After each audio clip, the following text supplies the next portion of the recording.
नमो भगवते वासुदेवाय. श्लोक 7 ते 10. आहारास्त्वपि सर्वस्य त्रिविधो भवति प्रियः. यज्ञस्तपस्तथा दानं तेषां भेदमिमं शृणु. आयुस्सत्त्वबलारोग्य सुखप्रीतिविवर्धनाः.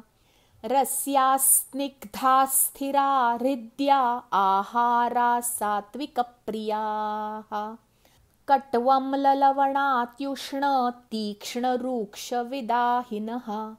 आहारा राजसस्येष्टा दुःखशोकामयप्रदाः.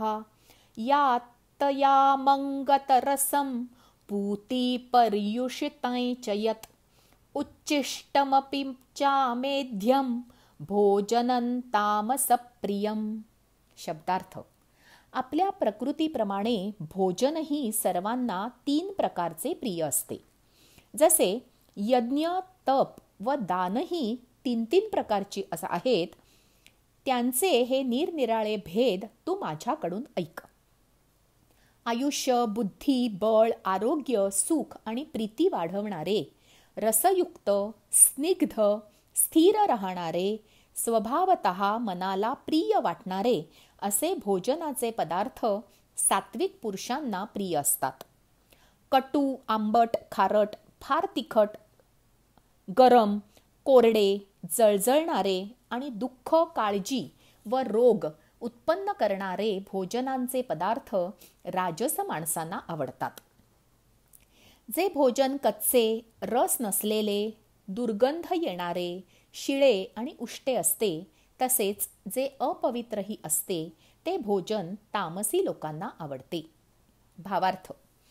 काही जणांना असा प्रश्न पडतो की गीतेत स्त्रीचा उल्लेख अतिशय कमी वेळा का आहे. गीतेत पुरुष हा शब्द माणूस या अर्थाने आला आहे. त्यात स्त्रियांचाही समावेश आहे. बोली भाषेत माणूस आणि बाई माणूस असे म्हणतात, पण गीतेत मानव देह आणि आत्मा असा विचार आहे. स्त्री पुरुष, आबाल वृद्ध, जात पंथ असा भेद गीतेत नाही. व्यापक स्वरूप कळावे म्हणून विश्वरूप दाखवले. माणूसच नव्हे तर प्राणी, वनस्पती, नद्या, पर्वत इतकंच काय, तर भूलोकाबाहेरही व्यापून जो उरतो तो वासुदेव. युद्धभूमीवर शिखंडी वगळता फक्त पुरुष उपस्थित असले तरी गीता समस्त मानवजातीला उद्देशून सांगितली गेली. एक आक्षेप आहे की युद्ध सुरू असताना इतक्या लोकांचा वेळ का वाया घालवला.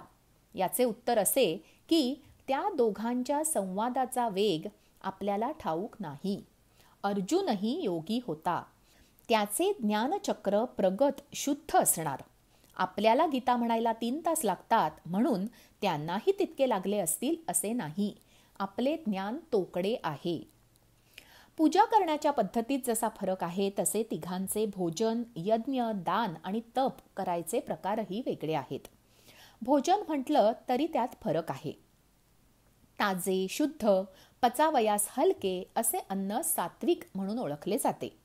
घरी केलेले, आजचे आज फ्रीजमध्ये न ठेवता खाल्लेले वरण भात, भाजी, पोळी इत्यादी शाकाहारी अन्न सात्विक असते.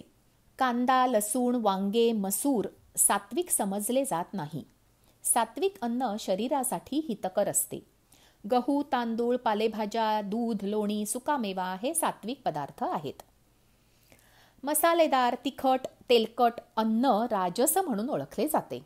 तळलेले पदार्थ, राजसी अन्न जिभेला हवेहवेसे वाटते. चहा, कॉफी, कांदा, लसूण असे गरम पदार्थ राजस गुणाचे आहेत. शिळे, उष्टे, दुर्गंध येणारे अन्न तामसी म्हणून ओळखले जाते. मांसाहार, बेकरीचे पदार्थ, विकतचे पदार्थ, पॅक्ड फूड तामसी मानले जातात. जेवण डाव्या हाताने वाढून घेण्याची पद्धत तामसी आहे. बुफेमध्ये जेवत असलेल्या उजव्या हाताने सुद्धा वाढून घेतले जाते. उष्टे वगैरे काही विचारच होत नाही. दुसऱ्याच्या ताटातले अन्न उष्टे असते. पदार्थ करताना चाखला की तो उष्टा मानला जातो. बाहेरचे, हॉटेलमधले, उघड्यावरचे अन्न निषिद्ध मानले जाते. तामसी अन्न आळस वाढवतो. इतकंच काय, पण दोनदा गरम केलेले अन्न तामस गुणाचे मानले जाते. श्लोक 11 ते 13. अफलाकांक्षिभिर्यज्ञो विधिदृष्टो य इज्यते यष्टव्यमेवेति मनः समाधाय स सात्विकः अभिसन्धाय तु फलं दम्भार्थमपि चैव यत् इज्यते भरतश्रेष्ठ तं यज्ञौ विद्धि राजसं विधिहीनमसृष्टान्नं मंत्रहीनमदक्षिणं श्रद्धाविरहितं यज्ञं तामसं परिचक्षते. शब्दार्थ: जो शास्त्रविधीने नेमून दिलेला यज्ञ करणे कर्तव्य आहे असे मनाचे समाधान करून फळाची इच्छा न करणाऱ्या पुरुषांकडून केला जातो तो सात्विक यज्ञ होय. अर्जुना, केवळ दिखाव्यासाठी किंवा फळ नजरेसमोर ठेवून जो यज्ञ केला जातो तो यज्ञ तू राजस समज. शास्त्राला सोडून अन्नदान न करता, मंत्रांशिवाय दक्षिणा न देता व श्रद्धा न ठेवता केल्या जाणाऱ्या यज्ञाला तामस यज्ञ असे म्हणतात. भावार्थ: काही लोकांना यज्ञ व्रत करण्याची आवड असते. अतिशय भक्तिभावाने ते या गोष्टी न कंटाळता नेमाने करतात. वारीला जाणारे लोक या प्रकारात येतात.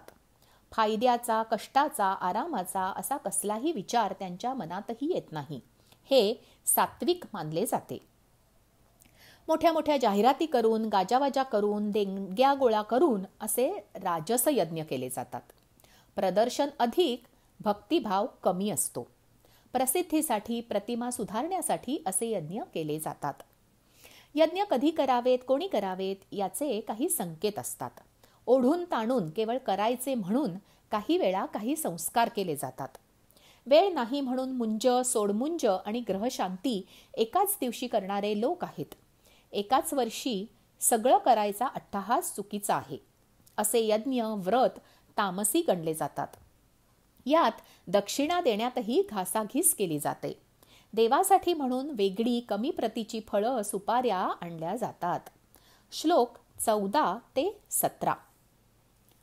देवद्विजगुरुप्राज्ञ पूजनं शौचमार्जवं ब्रह्मचर्यमहिंसा च शारीरं तप उच्यते अनुद्वेगकरं वाक्यं सत्यं प्रियहितं च यत् स्वाध्यायाभ्यसनं चैव वाङ्मयं तप उच्यते मनः प्रसादः सौम्यत्वं मौनमात्मविनिग्रहः भावसंशुद्धिरित्येतत् तपो मानसमुच्यते श्रद्धया परया तप्तं तपस्तत् त्रिविधं नरैः अफलाकांक्षिभिर्युक्तैः सात्विकं परिचक्षते. शब्दार्थ: देव, ब्राह्मण, गुरु व ज्ञानी यांची पूजा करणे, पावित्र्य, सरळपणा, ब्रह्मचर्य आणि अहिंसा हे शारीरिक तप म्हटले जाते. जे दुसऱ्याला न बोचणारे, प्रिय, हितकारक आणि यथार्थ भाषण असते ते, तसेच वेदशास्त्रांचे पठण व परमेश्वराच्या नामजपाचा अभ्यास हेच वाणीचे तप म्हटले जाते. मनाची प्रसन्नता, शांत भाव, भगवत चिंतन करण्याचा स्वभाव, मनाचा निग्रह आणि अंतःकरणातील भावांची पूर्ण पवित्रता हे मनाचे तप म्हटले जाते. फळाची इच्छा न करणाऱ्या योगी पुरुषांकडून अत्यंत श्रद्धेने केलेल्या वर सांगितलेल्या तिन्ही प्रकारच्या तपाला सात्विक तप म्हणतात. भावार्थ: तप म्हणजे एखादी गोष्ट नित्यनेमाने, भक्तिभावाने बराच काळ करणे. बराच काळ केल्यामुळे ती सवय अंगी भिनते आणि सहज स्वभाव बनून जाते. सात्विक तप कसे असते हे तर सांगितले. काया, वाचा आणि मनाने एखादी गोष्ट श्रद्धायुक्त अंतःकरणाने केली की ते सात्विक तप म्हणून गणले जाते. गुरुसेवा हे तप मानले तर शिष्याने कसे वागावे? गुरुवाक्य आज्ञे समान मानावे. गुरु सांगतील तसे वागावे, करावे, वाचावे. वाचेने कधीही गुरूंची निंदा करू नये, निंदा ऐकू नये. मनात गुरुबद्दल वाईट विचार करू नये. अनेक शिष्यांची उदाहरणे भारतभूमीत आहेत. गुरु ऋषी धौम्य आणि शिष्य आरुणी व उपमन्यू, रामदासांचे कल्याण स्वामी, चाणक्य चंद्रगुप्त, रामकृष्ण परमहंस आणि विवेकानंद या जोड्या प्रसिद्ध आहेत. आजचे निरूपण इतकेच. जय श्रीकृष्ण.